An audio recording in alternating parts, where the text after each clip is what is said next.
ఎప్పుడో చెప్పారు, ఏ చరిత్ర చూసినా ఏమున్నది గర్వకారణం, నరజాతి చరిత్ర సమస్తం పరపీడన పరాయతత్వం, నరజాతి చరిత్ర మొత్తం దరిద్రుల్ని కాల్చుకు తినటం, బలవంతులు బలహీనులని బానిసలుగా చేయటం, ఇవే ఇప్పుడు జరుగుతుంది. కాకపోతే అప్పుడు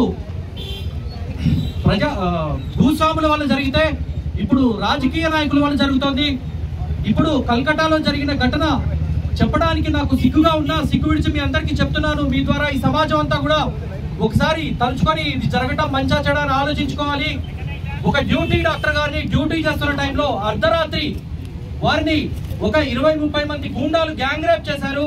అంటే డ్యూటీ డాక్టర్ గారు దేవాలయంగా భావించే వారి ఇల్లులాగా భావించే హాస్పిటల్లోనే గ్యాంగ్ రేప్ చేసి, ఆ గ్యాంగ్ రేప్ కూడా ఎట్లా చేశారంటే వాళ్ళ తన 2 కాళ్ళు ఒక గీతలాగా వచ్చినాయి, కాళ్ళు ఇరిగిపోయినాయి, ఒళ్ళంతా రక్తమైంది, కళ్ళ గుడ్లలోకి ఒత్తి చంపేశారు. అంటే దీని అర్థం ఏంటంటే సమాజంలో రాక్షసులు పెరిగిపోతున్నారు.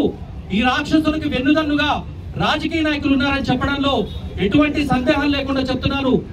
ఆ హత్య జరిగిన గంట సేపటికి తూతూ మంత్రంగా ఎవరో ఒకళ్ళని వీరే హంతకుడు అని చెప్పి అరెస్ట్ చేశారు.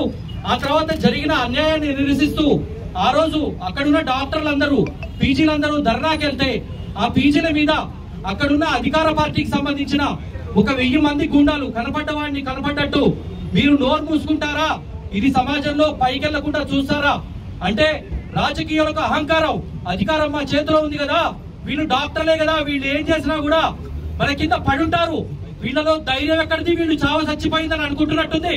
అందుకనే కనపడ్డ ప్రతి డాక్టర్ ని కొట్టారు.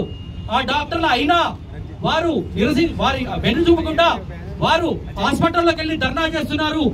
ఇది చూసిన కేంద్ర ప్రభుత్వం సిబిఐ ఎంక్వైరీ చేస్తే ఆ ఎంక్వైరీ చేసిన మరుక్షణం మళ్ళీ కొన్ని వేల మంది ఆ హాస్పిటల్ మీద దాడి చేసి, అంటే అక్కడున్న సాక్ష్యాధారాలు ఎవరికీ తెలియకూడదు అనే ఒకే ఒక ఆలోచనతోటి ఆ సాక్ష్యాలన్నింటినీ కూడా నాశనం చేశారు. దీనికి తోడు తగుదురమ్మా అని అక్కడున్న హెల్త్ మినిస్టరు, అక్కడ ముఖ్యమంత్రి, హోమ్ మినిస్టరు 3 శాఖలు ఏ వ్యక్తి దగ్గర అయితే ఉన్నాయో ఆ వ్యక్తి వచ్చి ధర్నా చేసి సిబిఐని ఏమంటుందంటే హంతకులని 2 రోజుల్లో ఉరిదీయండి అని ముఖ్యమంత్రిని అడుగుతుంది. అంటే మీరేమన్నా చేతులు కట్టేసుకొని కూర్చున్నారా? డాక్టర్లు ప్రాణాలు చంపితే ఒక గొర్రె పిల్లల ప్రాణాలు చంపినట్టు అంత విలువ లేకుండా పోయినయ్యా అని నేను అనుకుంటున్నాను. ఇక్కడున్న ప్రతి డాక్టర్ కి, ఈ వీడియో చూస్తున్న ప్రతి మనిషికి నేను ఒకటే చెప్పదలుచుకున్నాను, మీరు ఆ డాక్టర్ ని ఒక బాధితురాలుగా చూడకండి. ఆ డాక్టరు అక్కడ జరుగుతున్న అసమానతలను చెప్పే ఒక అరుణ క్రాంతిలాగా చూడండి. ఆ డాక్టర్ యొక్క అస్థికలు ప్రతి ఊర్లో మీ చుట్టూ ఉన్న సమాజానికి తెప్పేటట్టు చేయండి. అటువంటి అన్యాయం మళ్ళీ ఏ ఊర్లో జరగకుండా మీరందరూ చూసేటట్టు మీ చుట్టూ ఉన్న సమాజానికి తెలియజేయండి. ఆ డాక్టర్ బాధలని మీ ప్రతి గుండెలో ఆవాహన చేసుకోండి. మీ చుట్టూ ఉన్న మనుషులకు చెప్పండి, చూడండి ఇట్లాంటి రాక్షసులు, ఇట్లాంటి రాజకీయ నాయకులు మన సమాజంలో ఉన్నారు. మీరంతా పోరాడితే గాని మనం ఇట్లాంటి రాజకీయ నాయకుల నుంచి దూరంగా లేవు. అట్లాంటి రాజకీయ నాయకులు అక్కడే కాదు, అధికార దురహంకారం ఉన్న రాజకీయ నాయకులు మన చుట్టుపక్కల ఉన్నారు.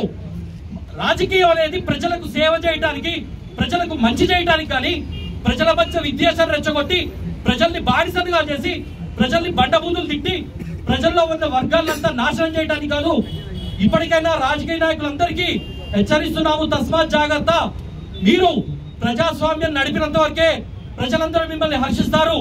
లేకపోతే మీరు అగ్నిగుండంలో మాడి మసైపోయినట్టు ప్రతి ఒక్కళ్ళు మసైపోతారని తెలియజేస్తూ ఈ కార్యక్రమానికి వచ్చిన ప్రతి ఒక్కరికి పేరు పేరున చేతులెత్తి నమస్కారం తెలియజేస్తున్నాను.